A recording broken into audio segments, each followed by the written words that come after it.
Big ಮಾರ್ನಿಂಗ್ಗೆ ಮತ್ತೆ ಸ್ವಾಗತ. ಅತಿ ದೊಡ್ಡ ಸುದ್ದಿ ಇದು. ವಾಲ್ಮೀಕಿ ನಿಗಮದ ಬ್ರಹ್ಮಾಂಡ ಭ್ರಷ್ಟಾಚಾರ ಆಗದಷ್ಟು ಆಳವಾಗಿ ಹೋಗ್ತಾನೆ ಇದೆ. ಕೆಲವರ ಹೆಸರು ಮತ್ತೆ ತಳಕೆ ಹಾಕಿಕೊಳ್ತಾ ಇದೆ. ಕೋಟಿ ಕೋಟಿ ಹಣ ಎಲ್ಲಿ ಹೋಯ್ತು ಅನ್ನುವಂಥ ಪ್ರಶ್ನೆಗೆ ದಿನಕ್ಕೊಂದೊಂದು ರೀತಿಯ ಉತ್ತರ ಸಿಗ್ತಾ ಇದೆ. ಇದು ವಾಲ್ಮೀಕಿ ನಿಗಮ ಬ್ರಹ್ಮಾಂಡ ಭ್ರಷ್ಟಾಚಾರದ ಎಕ್ಸ್ಕ್ಲೂಸಿವ್ ಮಾಹಿತಿ. ಬಗದಷ್ಟು ಬಯಲಾಗ್ತಾ ಇದೆ ಕೋಟಿ ಕೋಟಿ ಭ್ರಷ್ಟಾಚಾರದ ರಹಸ್ಯ. ಈ ಕೋಟಿ ಲೂಟಿಯ ಮೂಲ ಸೂತ್ರಧಾರಿ ಯಾರು ಗೊತ್ತಾ? ರಿಪಬ್ಲಿಕ್ ಕನ್ನಡದಲ್ಲಿ ಬಿಗ್ ಎಕ್ಸ್ಕ್ಲೂಸಿವ್ ಸುದ್ದಿ. ನಾಗೇಂದ್ರ ಆಪ್ತ ನೆಕ್ಕಂಟಿ ನಾಗರಾಜ್ರಿಂದ ಹಣ ವರ್ಗಾವಣೆಯಾಗಿದೆ. ನೆಕ್ಕಂಟಿ ಸಂಬಂಧಿ ಕೂಡ ವೆಂಕಟರಾವ್ ರೆಡ್ಡಿ ಅವರ ಕುಟುಂಬಕ್ಕೆ ಹಣ ಸಂದಾಯ ಆಗಿತ್ತು ಅನ್ನೋದರ ಡೀಟೇಲ್ ಸಿಗ್ತಾ ಇದೆ. ಇಬ್ರು ಪುತ್ರಿಯರು ಮೊಮ್ಮಗನ ಅಕೌಂಟ್ಗೆ ಒಟ್ಟು 98 ಲಕ್ಷ ರೂಪಾಯಿ ಟ್ರಾನ್ಸ್ಫರ್ ಆಗಿತ್ತಂತೆ. ಕಮಿಷನ್ ಆಸೆ ತೋರಿಸಿ ಹಣ ಟ್ರಾನ್ಸ್ಫರ್ ಮಾಡಿದ್ದಾರೆ ನೆಕ್ಕಂಟಿ ನಾಗರಾಜ್. ಇಡಿ ಸೂಚನೆಯ ಮೇರೆಗೆ 4 ಅಕೌಂಟ್ಗಳನ್ನ ಕೂಡ ಸದ್ಯ ಸೀಸ್ ಮಾಡಲಾಗಿದೆ.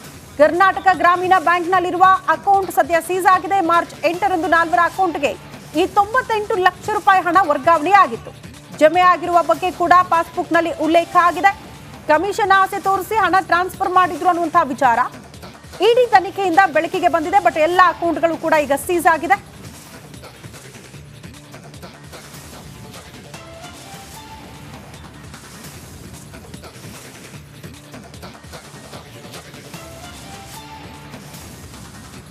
ಓಕೆ, ಇದರ ಬಗ್ಗೆ ಒಂದು ಮಾಹಿತಿ ನಿಮ್ಮ ಮುಂದೆ.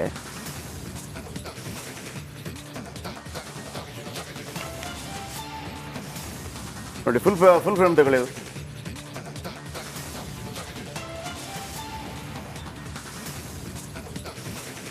ಫುಲ್ ಫ್ರೇಮ್ ತಗೊಳ್ಳಿ ಅದನ್ನ.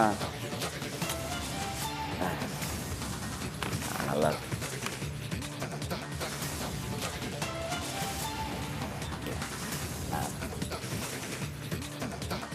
ಯಾರ್ಯಾರು ಆರೋಪಿಗಳು ಅಂತ ನನಗೆ ಕಾಣಲ್ಲ.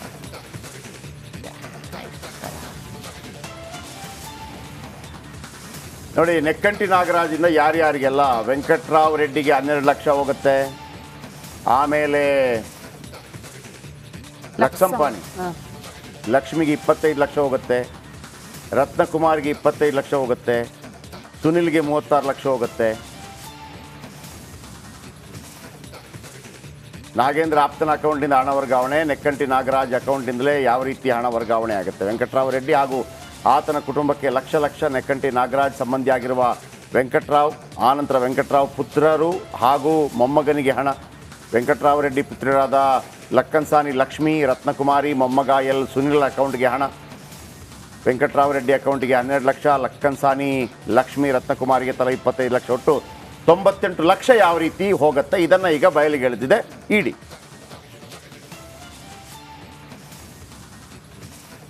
ಭಟಕೆ ಕರಾವಳಿ ನಲುಗಿ ಹೋಗಿದೆ. ಗುಡ್ಡ ಕುಸಿದು 7 ಮಂದಿ ಜೀವಂತವಾಗಿ ಸಮಾಧಿಯಾಗಿದ್ದಾರೆ. ರಕ್ಷಣಾ ತಂಡ ಹರಸಾಹಸ ಪಟ್ಟು 4 ಮೃತದೇಹವನ್ನು ಹೊರತೆಗೆದಿದ್ದಾರೆ. ಇನ್ನ 3 ರಕ್ಷಣಾ ಕಾರ್ಯಾಚರಣೆ ಸ್ಥಳದಲ್ಲಿ ಆಗ್ತಾ ಇದೆ. ಬಟ್ ಗಂಭೀರ ಆರೋಪ, ಅವೈಜ್ಞಾನಿಕ ಕಾಮಗಾರಿಯೇ ಇಷ್ಟಕ್ಕೆಲ್ಲ ಕಾರಣ ಅನ್ನುವಂಥ ಆರೋಪ ಕೂಡ ಕೇಳೋದು ಸಿಗ್ತಾ ಇದೆ.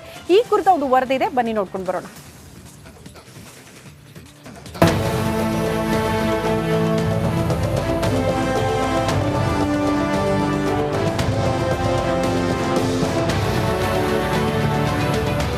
ದುರಂತ, ಮಹಾದುರಂತ. ಉತ್ತರ ಕನ್ನಡ ಜಿಲ್ಲೆಯ ಅಂಕೋಲದ ಶಿರೂರು ಬಳಿ ಮಹಾದುರಂತ ಸಂಭವಿಸಿದೆ. ಮೇಘ ಸ್ಫೋಟಕ್ಕೆ ಏಕಾಏಕಿ ಗುಡ್ಡ ಕುಸಿದು ಬಿಟ್ಟಿದೆ. ರಸ್ತೆ ಬದಿಗಿದ್ದ ಅಂಗಡಿ ಮೇಲೆ ಮಣ್ಣು ಜರುಗಿದೆ. ಒಂದಲ್ಲ ಎರಡಲ್ಲ ಬರೋಬ್ಬರಿ 7 ಮಂದಿ ಜೀವಂತ ಸಮಾಧಿಯಾಗಿದ್ದಾರೆ.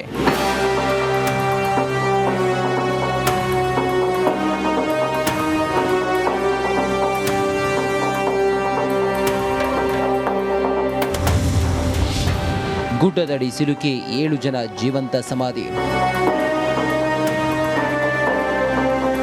ರಸ್ತೆ ಬದಿಗಿದ್ದ ಅಂಗಡಿ ಮೇಲೆ ಗುಡ್ಡದ ಮಣ್ಣು ಜರುಗಿದ ಪರಿಣಾಮ ಅಂಗಡಿಯಲ್ಲಿದ್ದ 15 ಮಂದಿ ನಾಪತ್ತೆಯಾಗಿದ್ರು. ಈ ಪೈಕಿ 7 ಮಂದಿ ಮಣ್ಣಿನ ಅಡಿ ಸಿಲುಕಿ ಜೀವಂತ ಸಮಾಧಿಯಾಗಿದ್ದಾರೆ. ಮಣ್ಣಿನ ಅಡಿ ಸಿಲುಕಿ ಜೀವಂತ ಸಮಾಧಿಯಾಗಿದ್ದ 4 ಮೃತದೇಹಗಳು ಸಿಕ್ಕಿವೆ. ಶಾಂತಿ ನಾಯ್ಕ, ಲಕ್ಷ್ಮಣ ನಾಯ್ಕ, ರೋಷನ್ ಮತ್ತು ಓರ್ವ ಲಾರಿ ಚಾಲಕನ ಮೃತದೇಹ ಗೋಕರ್ಣ ಸಮೀಪದ ದುಬ್ಬನಶಶಿ ಬಳಿ ಪತ್ತೆಯಾಗಿದೆ. ಇನ್ನು ಭೂ ಸಮಾಧಿಯಾದವರ ಬಗ್ಗೆ ನಿಖರವಾದ ಸಂಖ್ಯೆ ತಿಳಿದು ಬಂದಿಲ್ಲ.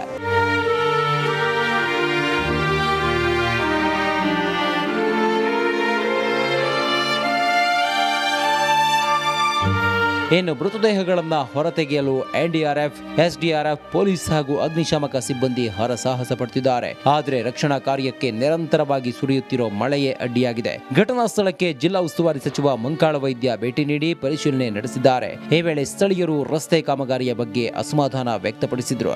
ಈ ಆಯುರ್ವೇದ ಕಂಪನಿಯವರು ಮಾಡಿದಂತ ಕೆಟ್ಟ ಕೆಲಸದ ಕಾಮಗಾರಿಯ ಪರಿಣಾಮವಾಗಿ ಈ ಒಂದು ಅನಾಹುತ ಸಂಭವಿಸಿದೆ ಅಂತ ನಾ ಹೇಳ್ತಿದ್ದೇನೆ. ಅಂಗಡಿಯ ಮೇಲ್ಭಾಗದಲ್ಲಿ ಗುಡ್ಡ ಬೀಳುತ್ತದೆ ಎನ್ನುವುದು ಪ್ರತಿಯೊಬ್ಬ ಅಧಿಕಾರಿಗಳಿಗೂ ಗೊತ್ತು.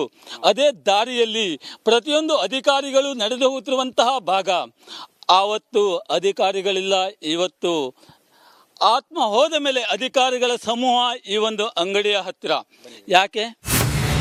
ಶಿರೂರು ಗ್ರಾಮದಲ್ಲಿ ಗಂಗಾವಳಿ ನದಿಯ ಪಕ್ಕದಲ್ಲಿ ನೇರವಾಗಿ ಗುಡ್ಡವನ್ನ ಕೊರೆಯಲಾಗಿದೆ. ವೈಜ್ಞಾನಿಕವಾಗಿ ಕೊರೆಯದ ಕಾರಣ ಗುಡ್ಡದ ಮಣ್ಣು ಜರುಗಿದೆ. ಇದಕ್ಕೆಲ್ಲ ಚತುಷ್ಪಥ ರಸ್ತೆ ಕಾಮಗಾರಿಯೇ ಕಾರಣ ಎಂದು ಸಚಿವರು ಆರೋಪಿಸಿದ್ದಾರೆ. ನಾನು ಬಹಳ ನೋವಿಂದ ಹೇಳ್ತೀನಿ, ಇದಕ್ಕೆ ಈ ಸಾವಿಗೆ ಈ ರೋಡ್ ಪರಿಸ್ಥಿತಿ ಹೀಗಾಗಲಿಕ್ಕೆ ನೇರವಾಗಿ ಹೇಳ್ತೀನಿ, ಇದ್ರ ಜೊತೆ ಜನಪ್ರತಿನಿಧಿಗಳು ಇದ್ದಾರೆ, ಅಧಿಕಾರಿಗಳು ಇದ್ದಾರೆ. ಅವರಿಗೆ ನಾಚಿಕೆ ಆಗಬೇಕು. ಇಂಥವ್ರಿಗೆ ಸಪೋರ್ಟ್ ಮಾಡ್ತಾರಲ್ಲ, ನಾಚಿಕೆ ಆಗಬೇಕು. ಜನ ತ್ಯಾಗ ಮಾಡಿದ್ದಾರೆ. ನೀವು ಎಷ್ಟು ಜಾಗ ಬೇಕೋ ಅಷ್ಟು ಜಾಗ ಬಿಟ್ಕೊಟ್ಟಿದ್ದೇವೆ ನಾವು. ನೀವು ಕೇಳಿದ ಹಣಕ್ಕೆ ಅವರು ರಿಪೋರ್ಟ್ ಕೊಟ್ಟಿದ್ದಾರೆ. 2 ಕಿಲೋಮೀಟರ್ 2.9 ಕಿಲೋಮೀಟರ್ ರೋಡ್ ಬಾಕಿ ಇದೆ ನಡಿ. ಕಾರವಾರದಿಂದ ಇಲ್ಲಿಗೆ ಬರೋರಿಗೆ ನೀವೇ ನೋಡಿದ್ರಿ, ಕಡಿಮೆ ಅಂದ್ರೆ 10 ಕಿಲೋಮೀಟರ್ ಇದೆ ಇಲ್ಲಿ.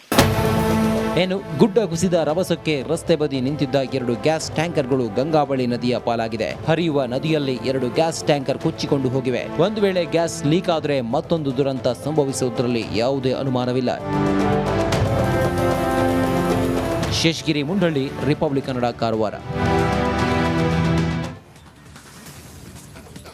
ನೋಡಿ, ಇದಕ್ಕೆ ಬೇರೆ ಬೇರೆ ಕಾರಣಗಳನ್ನು ಕೊಡ್ತಾ ಇದೆ. ನಾವು ನಮ್ಮ ಔಟ್ಪುಟ್ ಸದಾಶಿವ ಅವ್ರ ಹತ್ರ ಮಾತಾಡ್ತಾ ಇದ್ದೆ. ಅವ್ರು ಹೇಳ್ತಾ ಇದ್ರು IRB ಐಡಿಯಲ್ ರೋಡ್ ಬಿಲ್ಡರ್ಸ್ ಇದನ್ನು ಮಾಡ್ತಿರೋದು.